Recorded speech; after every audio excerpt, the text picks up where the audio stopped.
조국 전 대표가 그냥 넘어갈 줄 알았다면 오산입니다. 이번 평택을 선거로 조국 후보를 악마화했던 뉴박 세력과 그 스피커들, 그리고 재래식 언론들, 이 문제는 무조건 짚고 넘어가야 한다고 봅니다. 많은 분들이 평택을 선거에 조국 전 대표가 갑자기 뛰어들어 분탕질을 쳤다는 식으로 인지하고 계십니다. 선거 당시에는 너무 과열되어 있어서 이 논리가 먹혀들어 갔습니다. 그런데 알고 보면 그게 전혀 아닙니다. 오히려 민주당이 후보를 내면 안 되는 지역이었고, 좀 더 거슬러 올라가 보면 결국 이현주를 비롯한 뉴박 세력들이 합당을 반대한 게 굉장히 큰 요인이었다는 걸 알 수 있습니다. 조국 전 대표가 질문 10개를 올리며 민주당을 향해 일침했습니다. 여기서 가장 눈에 띄는 건 평택을 관련 질문이었습니다. 뉴박 스피커들의 특징이 있습니다. 평택을 해서 진 건 김용남이든 조국이든 슬퍼하고 반성해야 하는 일입니다. 두 후보의 득표율을 합치면 국힘당 유이동을 가볍게 이깁니다. 정상적인 스피커나 민주당 의원들은 합당을 비롯한 연대를 하지 못한 것에 대한 잘못을 인정하고 반성합니다. 그리고 다음에는 이런 일이 없어야 한다면서 연대를 더욱 강조합니다. 그런데 뉴박 스피커와 뉴박 세력들은 뭐라고 합니까? 조국 봐라, 3등밖에 못한 주제에 합당을 운운하고 있네? 이러면서 조롱합니다.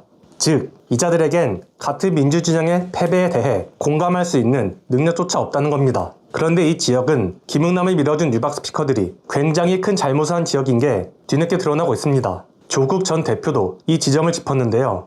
원래 이 지역은 민주당이 공천을 하면 안 되는 지역이었다고 합니다. 왜냐? 평택을은 민주당의 귀책 사유로 재선거 지역이 된 곳이기 때문입니다. 민주당 이병진 전 의원이 공직선거법 위반으로 당선 무효형을 확정받아서 진행된 재선거이고, 그렇기 때문에 오히려 민주당은 평택을에 후보를 내면 안 되는 거였다는 겁니다.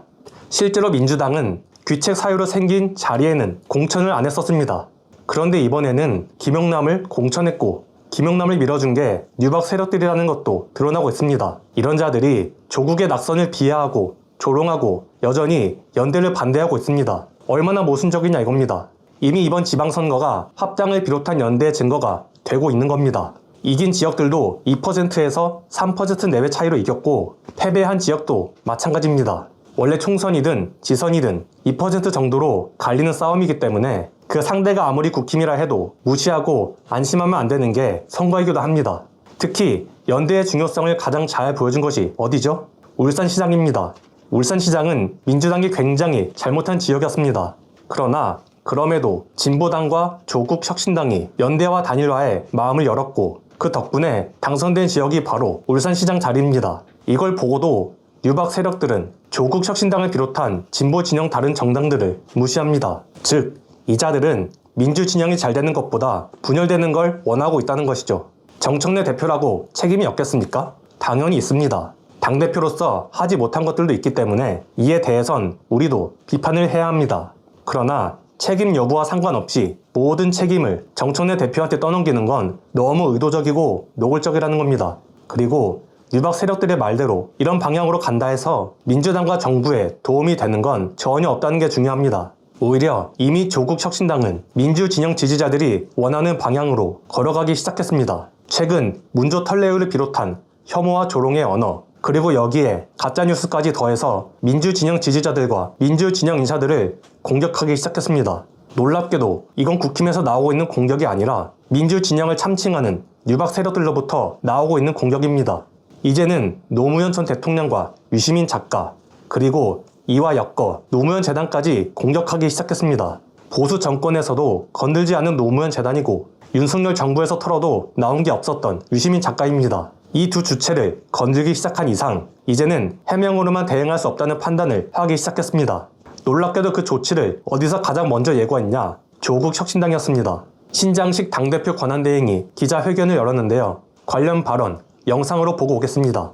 우리 모두가 국민주권정부의 성공을 위해 끈끈한 팀워크를 가진 원팀이 되어야 할 때입니다. 조국혁신당은 팀을 위해 헌신하고 국민이 승리하는 길을 열어가겠습니다. 분열 세력의 혐오와 증오, 가짜뉴스에 맞서 싸우겠습니다. 통합의 힘을 반토막 내고 개혁의 동력을 떨어뜨리는 소위 문, 조, 털, 내, 유 같은 갈라치기 프레임은 결국은 국민주권 정부의 힘을 꺾는 자해 행위이거나 정치 공작입니다. 조국 혁신당은 물론 조국 전 대표 그리고 진영 전체를 향한 근거 없는 가짜 뉴스가 조직적으로 양산되고 있습니다. 민주정부의 전직 대통령들에 대한 악마화도 시도 중입니다. 조국 혁신당은 이러한 퇴행적 행태를 좌시하지 않겠습니다. 어떠한 타협도 없이 정치적, 법적 조치를 단호하게 해 나갈 것입니다. 이제는 민주진영도 이렇게 강력하게 대응해야 한다는 거 많은 분들이 동의하실 겁니다. 해명만 하다가 결국 악마화된 사례가 너무 많습니다. 대표적인 게 윤미향 전 의원 아니겠습니까? 해명을 충분히 했지만 재래식 언론과 검찰은 범죄자로 프레임을 씌웠습니다. 그런데 결국 재래식 언론과 검찰이 문제 제기했던 것들은 무죄 판결이 나왔습니다. 그러나 그럼에도 윤미향 전 의원은 이미 악마가 되었습니다.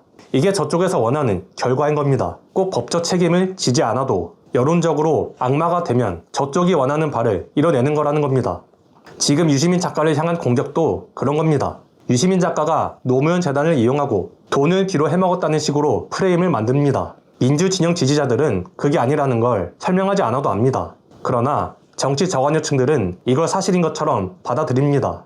이 의혹을 기반으로 제3자가 고발을 하면 유시민 작가와 노무현 재단을 수사합니다. 이 수사 관련 기사는 그 자체만으로 자극적이기 때문에 대부분이 사실인 것으로 받아들입니다. 압수수색도 할 겁니다. 이 뉴스도 여기저기 도배가 될 겁니다. 그렇게 해서 여론적으로 노무현 재단과 유시민 작가는 악마가 되는 겁니다. 그래서 김어준 공장장도 이런 문제는 해명만 하지 말고 법적 대응을 해야 한다라고 이야기했던 겁니다. 법적 대응을 먼저 해버려야 저쪽에서도 손을 쓸 수 있는 타이밍을 놓치기 때문에 저들이 원하는 악마 프레임에 빠지지 않을 수 있다는 논리였습니다. 전적으로 동의하는 바였는데 혐오와 조롱의 언어를 직접 언급하는 건 물론이고 이와 함께 나오는 가짜뉴스에 대해 법적 대응을 하겠다니 얼마나 반가운 소식인지 모르겠습니다. 이뿐만이 아닙니다. 김민석 총리 아래에 있던 검찰개혁 추진단에서 어이없는 기사를 내보냈죠? 이에 대해서도 언급했습니다. 영상으로 보고 오겠습니다. 일각에서 민주당이 검찰개혁을 민주당 전당대회 이후로 미룰 것이라는 이야기가 나옵니다. 그것은 검찰개혁을 반대하는 세력이 바라는 시나리오입니다. 국민의 시간표는 명확합니다. 국민은 수십 년을 기다릴 만큼 기다렸습니다. 대통령께서 보안수사권 논의를 국회에 일임한 만큼 국회가 총리실 검찰개혁 추진단의 복수안을 기다릴 이유가 없습니다. 국회의 원구성도 기다릴 필요가 없습니다. 뉴박 세력들이 왜 조국 혁신당의 합당을 그렇게 반대했는지, 심지어 이재명 대통령의 지론이 합당이라는 게 밝혀졌는데도 그렇게 반대했던 이유가 무엇인지 이제는 좀 감이 오시나요? 그냥 이렇게밖에 설명이 안 됩니다. 뉴박 세력들은 선거에서 민주당이 패배하기를 원하고 있고 검찰 개혁도 막고 싶어 한다. 신장식 의원뿐 아니라 박은정 의원이 있는 곳이 조국 혁신당이기도 합니다. 박은정 의원은 노무현 재단과 유시민 작가를 향한 공격이 특수부 방식이라는 점을 가장 먼저 짚어준 사람인 건 물론이고 법사위 내에서 가장 합리적이고 개혁적인 인물이기도 합니다. 이런 의원이 민주당 의총에 등장해서 검찰개혁에 반대하는 유박 세력들을 참교육한다는 생각만 해도 기분이 좋아집니다. 조국 살리기가 아닙니다. 조국 전 대표가 아니더라도 차기 민주당 대권 주자는 분명 존재합니다. 추미애 경기도지사가 대표적이지 않습니까? 친문 부활이라는 건 그저 방해하기 위한 억지 소재일 뿐이라는 겁니다. 유박 세력들은 이미 계획을 성공으로 이끌었습니다. 민주당은 충분히 분열되었습니다. 이 분열을 막으려면 결국 차기 당대표와 최고위원들을 잘 뽑아야 한다는 거, 이게 마지막 카드라는 걸 꼭 인지해 주셨으면 좋겠습니다. 오늘 내용은 여기까지입니다. 유익하셨다면 구독과 좋아요로 영상 제작에 힘을 주시면 감사드리겠습니다. 2030 진보는 힘들다. 내일 이 시간에 다시 찾아뵙겠습니다. 감사합니다.